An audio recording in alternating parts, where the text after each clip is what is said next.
लोगोफोर अखा हाबाय थादों अखानि बोथोर बे समावबो अखा हागासिनो थादों जोंनिथिं नन स्टप अखा हादों बेनिखायनो बै अखानि साउन्डआ फैनो हागौ बेवहाय लोगोफोर नांगौ बायदि स्टुडिअ'थ' गैखाया नालाय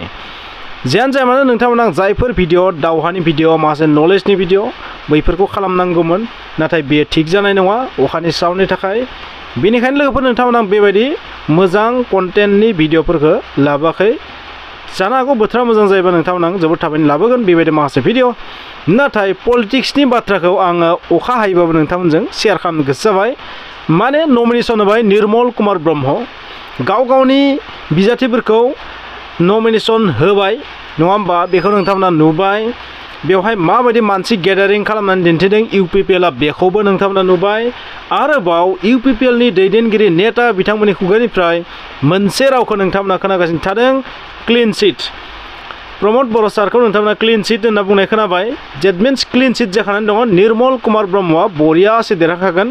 70,000+ नि बांसिन भट लानानै देरहागोन जयन्त बसुमतारी बिथांनि बाथ्रा बेयो स' बेबायदिनो बिथांमोना ओरैबायदि होनदों UPPLआ ओरैबायदि बुंदों बेवहाय जेबो कन्टेस्टआनो गैया नो कन्टेस्ट क्लीन चिट जाखानानै दङ जोबोर इजिन देरहागोन 70,000 भटआव देरहागोन जास्ट बे मोनसे फर्मेलिटिल'सो बेखौ माने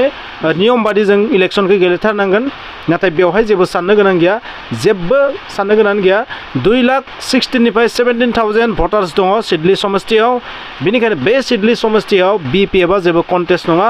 BPFआ जोबोर गाज्रि अबस्थायाव थांबाय थेर बेथेर जाबाय गाव गावनि दैदेनगिरिफोरनि गोरोन्थिनि थाखायनो बेबायदि जादों प्रमोद बर' सारा CM बिथाङा बेबायदि बुंदों माने BPFनि थासारिया जोबोर गाज्रि होननानै बिथाङा बुंनो नाजादों पाब्लिकफोरखौ फोथायनो नाजादों आरो गावसोरनि फालाय भटखौ लाबोनो नाजादों स' जियानो जाया मानो BPF आरो UPPLनि गेजेराव दैदेनगिरिफोरनि गेजेराव दान्थे बिदान्थेखौथ' नोंथाङा नुखासिगोन जेब्लासिम भटआ जानानै थाङा अब्लासिम नोंथाङा बेबायदि दान्थे बिदान्थेखौ नुगोन बबेखानि बे दान्थे बिदान्थेया जोबनायनि सम जायाखै मानोना बे दान्थे बिदान्थेया जोबगोन जेब्ला 2025-26 बै समनि इलेक्सनफोरा जेब्ला जानानै थांगोन बै समावसो नोंथांमोना दान्थे बिदान्थेखौ खम नुनो हागौ बिनि उनावबो MP इलेक्सन फैफिनगोन ना अब्ला आरो नुलायगोन नोंथांमोना बेबायदिनो जोंनि इन्डियायावना इलेक्सना मोनसे न' मोनसे इलेक्सन जायो नालाय मा दान्थे बिदान्थेखौ नोंथांमोना नुगासिनो थागोन स' बे जोबनाय सम नङा जायखियानो जाया मानो मा बिदिब्ला थारैनो BPFनि अबस्थाया मोजां नंमारा नामा प्रमोद बर' सारा बुंनाय बादिब्ला बिसोरनि दैदेनगिरिफोरा नेताफोरा सोरबा BJPआव सोरबा UPPLआव बिसोरनि इसिङा जोबोर गाज्रि इसिङाव थासारिया जोबोर गाज्रि बेनिखायनो BPFआ देरहानो जेबो स्कप गैया चान्स गैया जेबो कन्टेस्ट गैया जोबोर आरामै 70,000+ नि बांसिन भटआव देरहागोन UPPLनि केन्डिडेट निर्मल कुमार ब्रह्म बिथाङा बे जाबाय लिडारफोरनि बुंनाय पलिटिकल एटाक बेबायदिनो BPFनि दैदेनगिरिफ्रा मा बुंदों जे प्रमोद बर'जों दैदेनजानाय UPPL सरकारा बर' जातिखौ नस्थ' खालामबाय BTRआव नस्थ' खालामबाय गाव गावनि राजखान्थियारि एटाकखौ बुंदों बिथांमोना स' नोंथांमोना डिसिसन लाबानो जाबाय सोरनि बाथ्राया कारेक्ट सिडली समष्टिनि मानसिफ्रा डिसिसन लाबानो जाबाय बेवहाय बुंनो गोनां गैया जास्ट नोंथांमोना पलिटिकल एटाकआ माबायदि रेन्जआव सोलिबाय थादों बेखौसो आं नोंथांमोननो खिन्थादों बेवहाय आदारवाइज जेबो गैया रावनिबो जानो आं बुङाखै रावनिबो थाखाय आं नङा होमबा जों जाबाय अपेन बुंग्रा सुबुं स' नोंथांमोना जि सानो नोंथांमोना जि बुङो बे नोंथांमोननि सायाव स' जियानो जाया मानो पलिटिकल एटाकआथ' सोलिबाय थागोन जयन्त बसुमतारी बिथाङाबो पलिटिकल एटाक खालामबाय मैया नोंथांमोना नुदों रोनगोरा नार्जारि MP बिथाङाबो पलिटिकल एटाक खालामदोंमोन प्रमोद बर' साराथ' एटाक खालामगासिनो थादों गुबुन गुबुन नेताफोरा खालामगासिनो थादों हाग्रामा महिलारियाबो एटाक खालामगासिनो थादों स' जायबो जेरै हागो एरै एटाक स' फ्रेन्ड्स नेक्स्टआव नोंथांमोना माखासे इनफरमेटिभ भिडिअ साइन्टिफिक भिडिअ जिअ'पलिटिक्सनि भिडिअ दावहानि भिडिअफोरखौ नुगोन थारैनो दिनै नोंथांमोना थारैनो नुनाय नङा नाथाय गाबोननिफ्राय नोंथांमोना नुगोन बोथोरा मोजां जायोबा फ्रेन्ड्स नोंथांमोनखौ बेखिनियाव मोनसे बाथ्रा बुंगोन नोंथांमोना जुदि आंनि चेनेलाव गोदानबा प्लिज साबस्क्राइब खालामनानै ला आरो साबस्क्राइब खालामनानै बेल आइकनखौ थुनानै अल बेल आइकनखौबो थुनो दाबाव अब्लासो नोंथांमोननियाव नटिफिकेसन थांगोन आं माबा मोनसे जुदि इनफरमेसन लाबोयोबा लोगोफोर इलेक्शना ओरैबायदि मोनसे मुवा बे इलेक्शनाव जोङो भट होनाया दरकार जानो हागौ जोङो नेताफोरखौ सोरबा मोजां मोनो सोरबा गाज्रि मोनो सोरबा सोरनिबा फालित बुङो नाथाय भट होनाया जोंनि साफ्रोम मानसिनिबो डिउटि लोगोफोर स' जों जायफ्रा भट होनो हानाय बैसो जाबाय जायफ्रा भटार कार्ड फैबाय बिथांमोना थारैनो भट होनांगौ भट होनाया जोंनि जाबाय मोनसे राइट मोन्थाय ओंखायनो भट होनाया मास्ट बी होथारनाया जोंनि मोनसे कर्तब्य मावनो गोनां बेवहाय सोरबा नेताया गाज्रि मोजांखौ जों साननाङा नोंथाङा खमसे खम भटखौ हो भट होनाया जाबाय जोंनि हादरनि डेम'क्रेसिया जोबोर मजबुत बेखौ बुजायो जेब्लासिम बै हादरनि मानसिफोरा बै डेम'क्रेसिनि फारसे फोथायनाय थागोन बै नेताफोरनि फारसे फोथायनाय थागोन बै राजखान्थि पार्टिफोरनि फारसे फोथायनाय थागोन अब्लासिमसो जोंनि हादरा थागोन जोरनानै नङाबा बे हादरा मा जागोन खावसे खावसे गावस्रानानै गोमालांगोन थेंक इउ बिदिब्ला नोंथांमोना बुजिबाय सिडली समस्थिनि मानसिफोरा साननानै नायदो बेबायदि पलिटिकेल एटाकआ सोरनिया कारेक्ट आरो नोंथांमोना बुंबानो जाबाय सोरनिया कारेक्ट नोंथांमोना बबेबा पार्टिनि जानानै बुङालासिनो रियेल माइन्डआव बुंबानो जाबाय सोरनिया कारेक्ट सोरनि पलिटिकेल एटाकआ कारेक्ट स' बै कारेक्टखौ हमनो हानाया जाबाय सबसे टेलेन्ट पार्सननि नेरसोन नोंथांमोना जुदि आंनाव सोङोबा नोंथांनि बादिबा सोर होनना सोङोबा नो एन्सार फ्रम मी आंनिफ्राय जेबो एन्सार मोननाय नङा नोंथांमोना बेनि सोमोन्दै खारन पलिटिकेल डायलग आं होनो फैयाखै जास्ट जों इउटिउबार सोरनिबा पलिटिकेल एटाकखौ जों बुंगोन सोरनिबा गोरोन्थिखौ जों बुंगोन सोरनिबा कारेक्टखौ जों बुंगोन थेंक इउ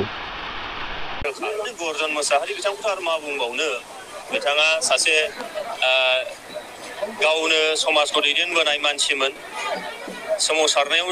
दैदेनबोनाय मानसिमोन नाथाय बबे समनिफ्राय माबोरै डिरेल जालांखो मिथिला बिथाङा दिनैहाय इन्डिया बा कंग्रेसाव बिथाङा हाबहैदों नाथाय बिथांनि स्पिचफोरखौ नायबा नों नायल' मालाबा जेरै जोंखौ बर'फोरनिल' हान्जा होनदों गावनि स्पिचआवनो बे ओंखारो बिथांनियाव हारि मोनसेनि थाखायल' बाथ्रा ओंखारबाय थानायखौ जों नुदों बिथांनि सिगाङाव बुंनाय बाथ्राफोरखौ मोजाङै बिजिरनाय नायबायखौनो नुगोन बे थिरा गावनावसो थांफिनो माने जोबोद गोजोनथाव बाथ्रा दिनैहाय हाजार मानसिफ्रा रोजा मानसिफ्रा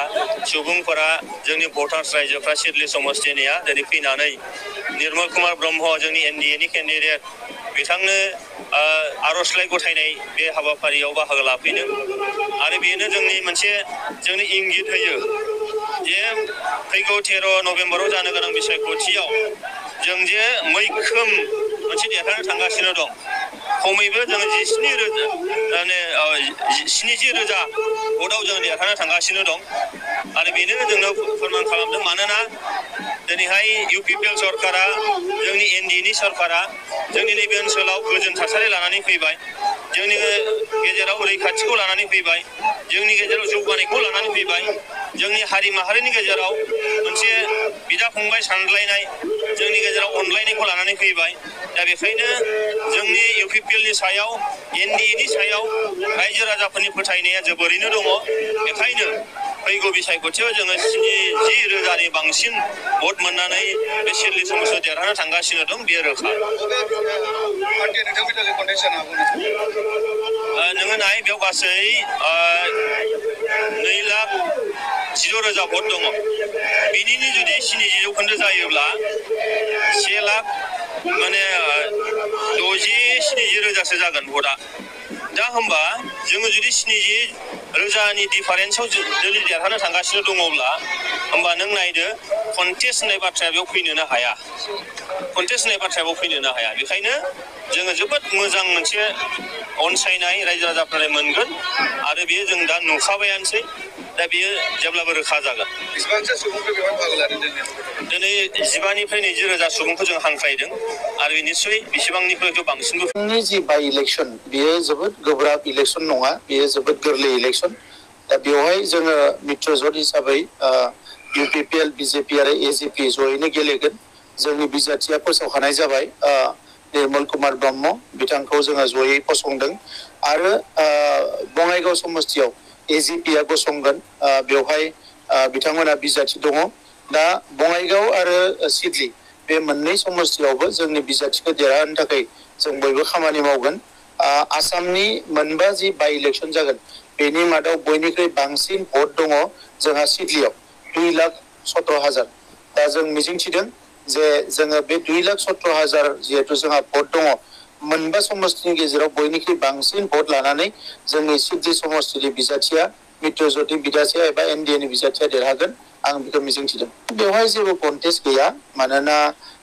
कन्टेस्ट जानांगौमोन BPFजों BPFनि जि